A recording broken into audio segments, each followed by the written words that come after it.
किसी भी देश की इकोनॉमिक ग्रोथ उसके ट्रेड पे निर्भर करती है और ट्रेड में भी सबसे ज्यादा एक्सपोर्ट पे। जिस देश का एक्सपोर्ट ज्यादा होता है वो देश बहुत तेजी से ग्रो करता है।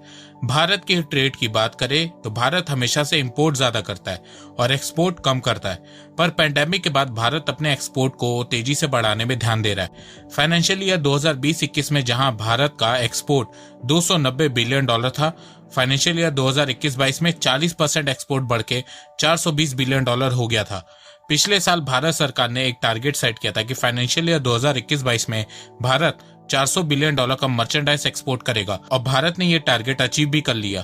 Covid pandemic, Russia Ukraine war के बावजूद भारत ने 2021 में अपने सभी एक्सपोर्ट के टारगेट अचीव किया था।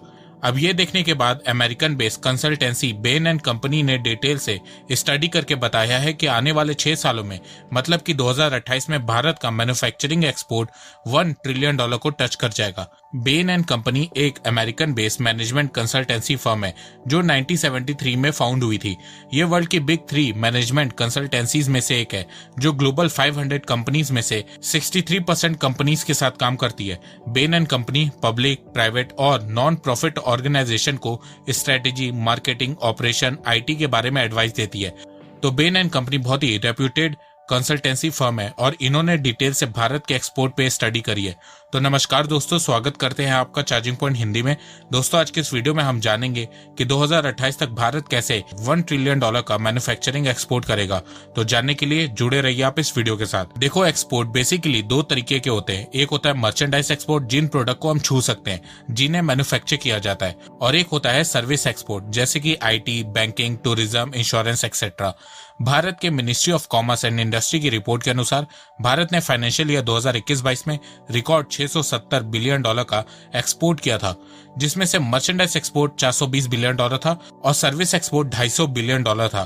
तो इस वीडियो में मैं सिर्फ मर्चेंडाइज एक्सपोर्ट यानी कि मैन्युफैक्चरिंग एक्सपोर्ट के बारे में बात करूंगा। ग्लोबल लेवल पे भारत दुनिया की 5वीं सबसे बड़ी अर्थव्यवस्था है और वर्ल्ड जीडीपी में भारत का शेयर 3.2% है, लेकिन मैन्युफैक्चरिंग एक्सपोर्ट के मामले में भारत का शेयर सिर्फ 1.6% है।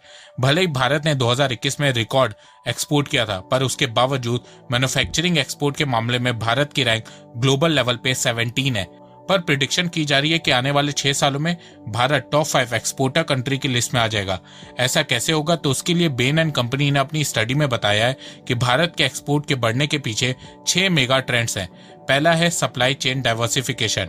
पेंडेमिक के बाद ये देखने को मिल रहा है कि दुनिया भर के देश अब चाइना से अपनी डिपेंडेंसी को कम कर रहे हैं और अपनी मैन्युफैक्चरिंग यूनिट को बहुत से देश जैसे कि वियतनाम, इंडोनेशिया, इंडिया, मैक्सिको में शिफ्ट कर रहे हैं। अब इसमें सबसे बड़ा एडवांटेज इंडिया को मिल रहा है क्योंकि इंडिया चाइना की तरह एक ह्यूज मार्केट है। इसके अलावा भारत में मैन्युफैक्चरिंग कॉस्ट चाइना के मुकाबले कम है, जिसके चलते भी कंपनीज अपनी मैन्युफैक्चरिंग प्लांट चाइना से भारत में शिफ्ट कर रही हैं। इसके अलावा जिस तरह इस समय जियोपॉलिटिकल सिचुएशन चल रही है, दुनिया भर के देशों का ट्रस्ट चाइना से उठ चुका है, तो वो देश अब चाइना का अल्टरनेटिव ढूंढ रहे हैं और वो अल्टरनेटिव उन्हें भारत के रूप में दिखाई दे रहा है। जापान ने तो चाइना का अल्टरनेटिव भारत को मान भी लिया है और वो चाइना से डिपेंडेंसी कम करने लगा है और भारत पर अपनी डिपेंडेंसी बढ़ा रहा है, क्योंकि भारत और जापान के रिलेशन बहुत अच्छे हैं। इसके अलावा ऑपरेशंस के लिए अमेरिकन कंपनी के टॉप 4 डेस्टिनेशन में से इंडिया एक बन चुका है। इसके अलावा कंपनीज चाइना को छोड़ के भारत में इसलिए भी आ रही हैं क्योंकि कंपनीज के ऊपर आजकल एनवायरमेंट सेफ्टी का प्रेशर बनाया जा रहा है और चाइना एनवायरमेंट सेफ्टी पे बिल्कुल भी ध्यान नहीं देता है। चाइना में CO2 इमिशन हर साल 6% इंक्रीज हो रहा है, वहीं भारत में सिर्फ 1.4%। कंपनीज अपनी कार्बन फुटप्रिंट को कम करने के लिए भी चाइना से अपना मैन्युफैक्चरिंग प्लांट भारत में शिफ्ट कर रही है। आने वाले सालों में भारत के कुछ सेक्टर जैसे कि pharma, chemical, industrial machinery, electronics, automobile, textile बहुत अच्छा परफॉर्म करने वाले हैं, क्योंकि इन सेक्टर में भारत को बहुत एडवांटेज है। जैसे कि भारत में लेबर कॉस्ट कम है, स्ट्रॉन्ग मैन्युफैक्चरिंग कैपेबिलिटीज है, ह्यूज सप्लायर बेस है, स्ट्रॉन्ग R&D कैपेबिलिटी है। आने वाले कुछ सालों में भारत के सिर्फ 6 सेक्टर ही $500 बिलियन के आसपास एक्सपोर्ट करने की कैपेबिलिटी हासिल कर लेंगे। इन 6 सेक्टर में से सबसे ज्यादा एक्सपोर्ट इलेक्ट्रॉनिक सेक्टर करेगा।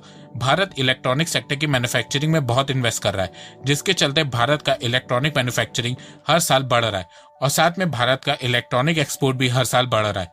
इलेक्ट्रॉनिक्स के बाद भारत का केमिकल एक्सपोर्ट भी बहुत तेजी से बढ़ने वाला है। इसके अलावा फार्मा, इंडस्ट्रियल मशीनरी, ऑटोमोटिव और टेक्सटाइल एक्सपोर्ट भी बहुत तेजी से आने वाले समय में बढ़ने वाला है। भारत के एक्सपोर्ट के बढ़ने के पीछे भारत सरकार द्वारा लिए गए कुछ इनिशिएटिव भी हैं, जैसे कि ईज ऑफ डूइंग बिजनेस को इजी करना, पीएलआई स्कीम लॉन्च करना और एफडीआई की पॉलिसी को इम्प्रूव करना, जिससे भारत में इन्वेस्टमेंट आसानी से आ सके।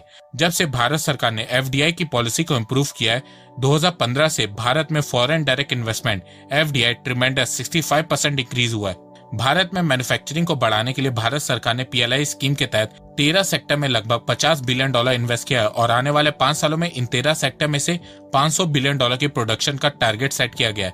बेसिकली पीएलआई स्कीम के तहत भारत सरकार उन कंपनीज को इंसेंटिव देगी जो भारत में मैन्युफैक्चरिंग करेंगी। असेंबल करने वाली कंपनीज को इंसेंटिव नहीं दिया जाएगा। इसके अलावा भारत इस समय बहुत से देशों के साथ FTA free trade agreement sign कर रहा है। यूएई और ऑस्ट्रेलिया के साथ एफटीए साइन कर चुका है। इस साल के एंड तक उम्मीद है कि यूके के साथ भी एफटीए साइन कर लेगा।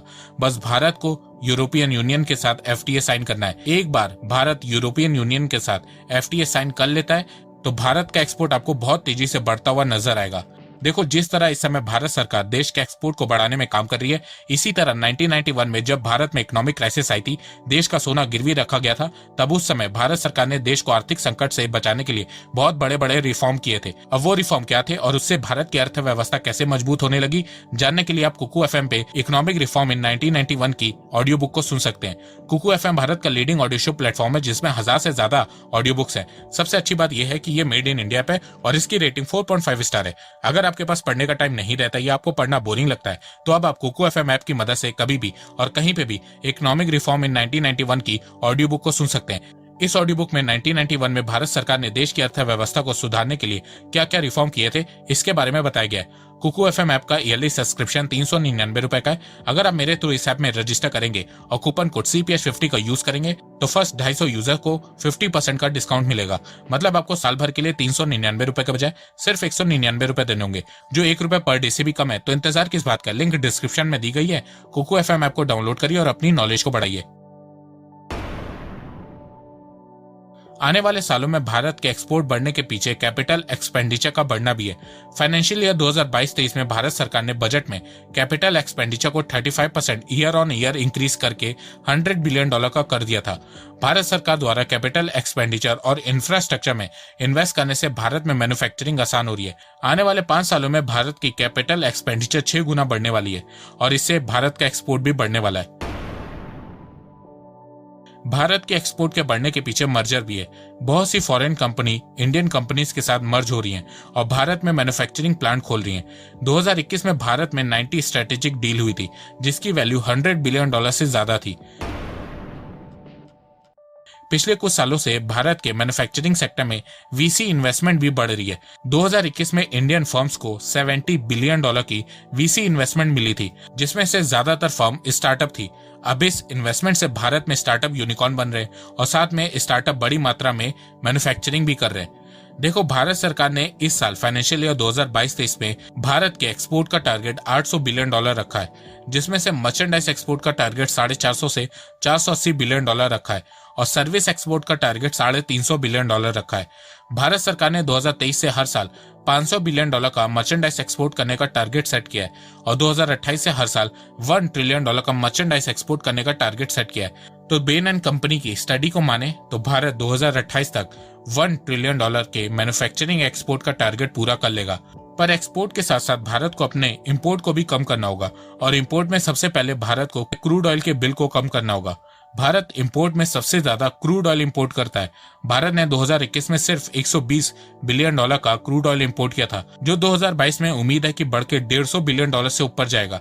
भारत 85% क्रूड ऑयल इंपोर्ट करता है, तो भारत को अपनी एनर्जी को डाइवर्सिफाई करना होगा और अपने क्रूड ऑयल के इंपोर्ट को कम करना होगा, जिससे भारत का ट्रेड डेफिसिट कम होगा और आने वाले कुछ सालों में हो सकता है कि भारत का ट्रेड सरप्लस में भी हो जाए। तो दोस्तों, मुझे लगता है कि अब आपको सब समझ में आ गया होगा। तो अगर आपको ये वीडियो पसंद आए तो आप इस वीडियो को लाइक कीजिए और अब आप मुझे सपोर्ट भी कर सकते हैं पेट्रियन और यूट्यूब में ज्वाइन बटन के थ्रू।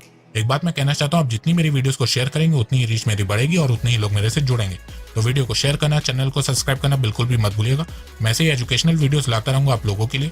तो अभी तक के लिए बस इतना ही। धन्यवाद। जय हिंद, जय भारत।